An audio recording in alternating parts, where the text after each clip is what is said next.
আমি একটা প্রশ্ন দিয়ে শুরু করি। আপনারা কখনো লাশ গোসল করাইছেন? মানুষ যখন মারা যায় তখন তাকে দাফন করার আগে বেশ কিছু কাজ করতে হয়, অনেকগুলো নিয়ম আছে। তার মধ্যে একটা কাজ হলো মৃতদেহকে গোসল করানো, এবং এই গোসল করানোর কিছু নির্দিষ্ট নিয়ম আছে। যেমন মনে করেন লাশকে বসাতে হয়, পাশ ফিরাতে হয়, তারপর লাশের পেটে চাপ দিতে হয় আস্তে আস্তে, যাতে করে তার দেহের ভেতরে যে ময়লা আবর্জনা আছে সেটা যেন বের হয়ে যায়। যে ময়লা আবর্জনা আমাদের সবার দেহের মধ্যেই আছে। এবং যারা অনেক লাশ গোসল করাইছে তাদের সাথে কথা বললে আপনি অনেক কথা শুনবেন। যেমন ধরেন, অনেক মানুষ মারা যায় পেটের অসুখ নিয়ে, অনেক মানুষ মারা যায় লিভারের সমস্যা থাকে, পাকস্থলীর সমস্যা থাকে, ক্যান্সারের সমস্যা থাকে। এরকম মানুষকে যখন গোসল করানো হয়, যখন পেটে চাপ দেওয়া হয়, তখন শুধু আবর্জনা বের হয় না, পুজ বের হয়, রক্ত বের হয়। অনেক সময় শরীরের ভেতরে যে অঙ্গ ছিল লিভার, এটা গলে বের হয়ে আসে। অনেক সময় খণ্ড বিখণ্ড হয়ে বের হয়ে আসে, অনেক দুর্গন্ধ হয় তখন। আমরা মৃত্যু জিনিসটাকে অনেক পবিত্রতা দেওয়ার চেষ্টা করি। বিশেষ করে মৃত মানুষকে, আসলে মৃত্যু না, মৃত মানুষকে আমরা সম্মানিত করার চেষ্টা করি, তার উপর একটা পবিত্রতা দেওয়ার চেষ্টা করি। বিশেষ করে সেই মানুষটা যদি বিখ্যাত কোনো মানুষ হয়, নামি দামি কোনো মানুষ হয়, ক্ষমতাবান কোনো মানুষ হয়, কোনো নেতা হয়, তখন আমরা এটাকে অনেক সম্মানজনক কিছু একটা হিসেবে দেখানোর চেষ্টা করি। কিন্তু আপনি যদি ওই মানুষটাকে যখন গোসল করানো হচ্ছিল তখন দেখতেন, তখন আপনার কাছে মনে হবে না যে এই বিষয়টা সম্মানজনক, আপনার তখন করুণা হবে তার জন্য। মানুষ দুনিয়াতে নিজেকে অনেকভাবে উপস্থাপন করে। আমরা নিজেদেরকে অনেক বড় কিছু হিসেবে দেখাই, আমরা নিজেদেরকে অনেক সম্মানিত কিছু হিসেবে দেখাই, আমরা নিজেদেরকে অনেক পবিত্র কিছু হিসেবে দেখাই। আমরা আমাদের চারপাশে একটা খোলস তৈরি করি, কিন্তু মৃত্যু এই সবগুলো খোলস সরায় দেয়। আমাদের যত পোশাক আছে, যত আবরণ আছে, যত অলংকার আছে, যত সাজসজ্জা আছে, সবকিছু মৃত্যু সরায় ফেলে এবং আপনাকে দুনিয়ার সামনে একদম উন্মুক্ত করে দেয়। কিন্তু এই বিষয়টা আমরা মাথায় রাখি না। আমরা দুনিয়ার জন্য ক্রমাগত ছুটতে থাকি, দুনিয়ার জন্য ক্রমাগত ফিকির করি, দুনিয়ার জন্য ক্রমাগত কাজ করি।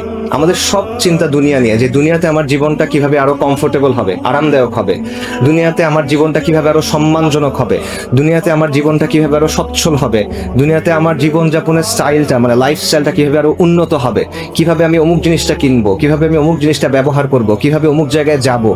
সব চিন্তা ভাবনা আমাদের এই জায়গা নিয়ে। কিন্তু যেই জিনিসটা আপনার কাছে আসতেছে, মৃত্যু, ওই মৃত্যুটা যে সম্মানজনক হবে আপনার, ওই মৃত্যুর পরে যে জীবনটা আপনার জন্য অপেক্ষা করতেছে, সেটা যে সম্মানজনক হবে কিনা, সেটা নিয়ে আমরা একেবারেই চিন্তা করি না। আমরা এটা নিয়ে একেবারে গাফেল, উদাসীন।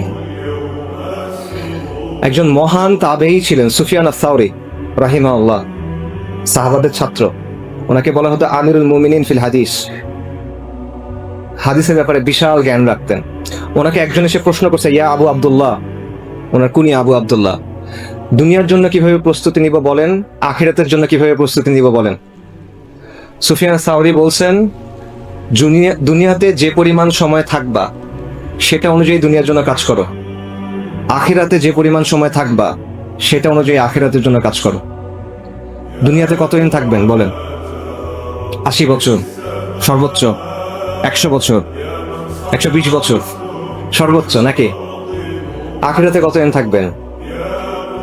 1000 বছর, 10,000 বছর, 1 লক্ষ বছর, চিরন্তন, চিরস্থায়ী, খালিদিনা ফিহা আবাদা। দুনিয়ার জীবন হলো ক্ষণস্থায়ী, আখিরাতের জীবন হলো চিরস্থায়ী। কিন্তু আমরা আখিরাতের জীবনটা নিয়ে চিন্তা করি না।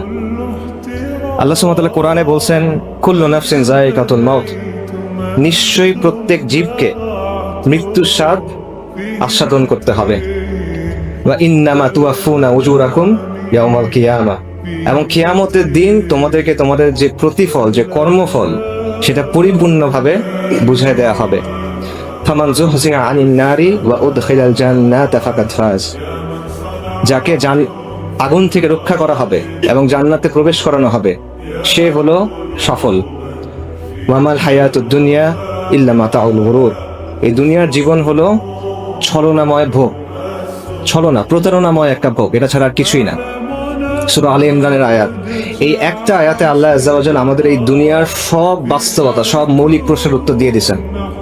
যে বিষয় নিয়ে আমাদের এত পেরেশানি, যে বিষয় নিয়ে আমাদের এত ছোটাছুটি, যে বিষয় নিয়ে আমাদের এত চিন্তা, এত কষ্ট, সবকিছুর আসল মূল্যটা কত, এই সবকিছুর পরে কি অপেক্ষা করতেছে, দুনিয়ার সফলতা কি, ব্যর্থতা কি, এরপরে আমাদের জন্য কি অপেক্ষা করতেছে।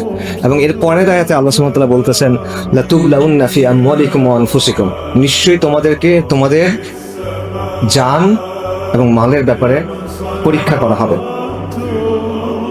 দেখেন, আমাদের জীবনের মধ্যে নিশ্চিত জিনিসপত্র কিছু নাই, সবকিছু অনিশ্চিত। যে বিষয়গুলো নিয়ে আপনি সকাল থেকে ঘুমানোর আগ পর্যন্ত চিন্তা করেন, ইভেন ঘুমানোর সময় যেগুলো নিয়ে স্বপ্ন দেখেন, কোনোটার মধ্যে কোনো নিশ্চয়তা নাই।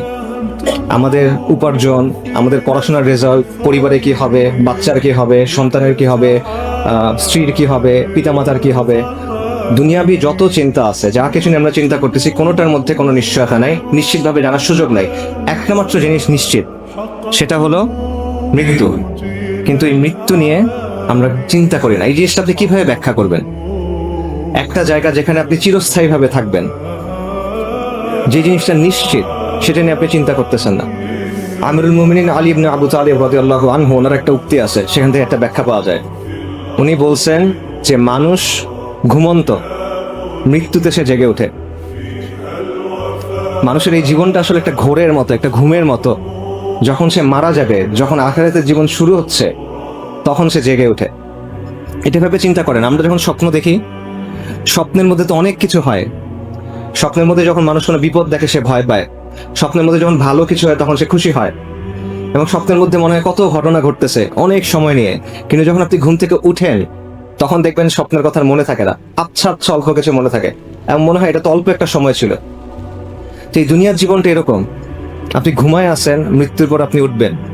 যেটাকে আজকে আমার কাছে সবচেয়ে গুরুত্বপূর্ণ মনে হচ্ছে, কবরের জীবনের সময় মনে হবে যেটা কিছু ছিল না। বিচারের দিবসে বিচার শুরু হওয়ার আগে আপনার কাছে মনে হবে এটা কিছু ছিল না। বিচার শুরু হয় নাই এখনো, জান্নাত জাহান্নামের জীবন এখনো শুরু হয় নাই। জাস্ট ইয়াউমুল কিয়ামাতে বিচার শুরু হওয়ার আগের যে সময়টা, ওই সময়টাতে আপনার কাছে মনে হবে যে দুনিয়ার জীবন এটাতে একটা মুহূর্ত ছিল শুধু। কিন্তু এখন আমরা সবকিছু ভুলে এই জিনিসটা নিয়ে চিন্তা করতেছি শুধু। মৃত্যু সুনিশ্চিতভাবে আপনার দিকে আসতেছে। আল্লাহ সুবহানাহু ওয়া তাআলা কোরআনে বলছেন যে মৃত্যু এমন একটা জিনিস যেখান থেকে পালানোর কোনো সুযোগ নাই, মৃত্যুর পাকড়াও থেকে বের হওয়ার কোনো সুযোগ নাই। সূরা নিসাতে আল্লাহ বলছেন, তোমরা যেখানেই থাকো না কেন, মৃত্যু তোমাদের অবশ্যই পাকড়াও করবে, যদিও তোমরা সুউচ্চ সুদৃঢ় দুর্গের মধ্যে থাকো। বুরুজিম মুশাইয়াদা, অনেক বড় একটা দুর্গ, অনেক লম্বা, মানুষ উঠতে পারে না, লাভ নাই, মৃত্যু ওইখানে এসেও আপনাকে ধরবে। এবং এই কারণে বারবার মৃত্যু সম্পর্কে আল্লাহ আযজা ওয়া জাল আমাদের কোরআনে সতর্ক করে দিয়েছেন, বারবার মনে করা দিয়েছেন যে তোমরা মৃত্যু নিয়ে চিন্তা করো, মৃত্যু আসতেছে। বারবার তিনি আখিরাতের কথা বলছেন যে এটা তোমার আসল জীবন, এটার জন্য তুমি প্রস্তুতি নাও, তোমার জন্য একটা পরীক্ষা আসতেছে। আল্লাযী খালাকাল মাউতা ওয়াল হায়াতা লিয়াবলুয়াকুম আইয়ুকুম আহসানু আমালা। আল্লাহ মৃত্যু এবং জীবনকে সৃষ্টি করছেন, আল্লাহ যাচাই করে দেখবেন এই জন্য যে কে আমলে উত্তম। এটা একটা পরীক্ষা, একটা পরীক্ষার মধ্যে আপনি আছেন, কিন্তু আপনি মনে করতেছেন আপনি এটাই আপনার জীবন। আমরা মনে করতেছি, আমরা জানি এটা পরীক্ষা, কিন্তু আমাদের কাজের মধ্যে এটার কোনো প্রভাব নাই। এই জন্য আল্লাহ বারবার মৃত্যুর কথা আমাদের বলছেন। কিন্তু আমাদের সময়ের একটা ফিতনা হলো, বা একটা বাস্তবতা হলো, আমরা মৃত্যু নিয়ে চিন্তা করি না, আমরা মৃত্যু নিয়ে কথা বলা পছন্দ করি না। মৃত্যু নিয়ে যখন কেউ কথা বলে, এটা আমাদের কাছে পছন্দ হয় না। অথচ নবী সাল্লাল্লাহু আলাইহি ওয়াসাল্লামের কথা চিন্তা করেন, তিনি যখন কোনো বিয়ের অনুষ্ঠানে গেছেন, নিকার অনুষ্ঠানে, সেখানে তুমি বলতেছেন, ইয়া আইয়ুহাল্লাযীনা আমানুত্তাকুল্লাহা হাক্কা তুকাতিহি ওয়া লা তামুতুন্না ইল্লা ওয়া আনতুম মুসলিমুন। সেখানেও তিনি এই আয়াত পড়তেছেন যে তোমরা মুসলিম না হয়ে মৃত্যুবরণ করো না। একটা নিকার অনুষ্ঠান, যেটা হলো একটা আনন্দের জিনিস, আনন্দের জিনিস না, বিয়ে হয়েছে, আপনাদের জন্য তো অনেক অপেক্ষা করে আছেন, রাইট? আনন্দের জিনিস, একটা নতুন পরিবার শুরু হচ্ছে, সেই পরিবার থেকে নতুন মানুষ আসবে, সেইখানেও এসে নবী সাল্লাল্লাহু আলাইহি ওয়াসাল্লাম মৃত্যুর কথা স্মরণ করা দিচ্ছেন। নবী সাল্লাল্লাহু আলাইহি ওয়াসাল্লাম বলছেন, আকসিরু যিকরা হাদিমিল লাজ্জাত, যে বেশি বেশি করে তোমরা ওই জিনিসকে স্মরণ করো যেটা সুখ বিনাশী, যেটা সবকিছুর সুখ নষ্ট করে দেয়, যেটা সবকিছুর স্বাদ নষ্ট করে দেয়। সেই জিনিসটা কি? সেই জিনিসটা মৃত্যু।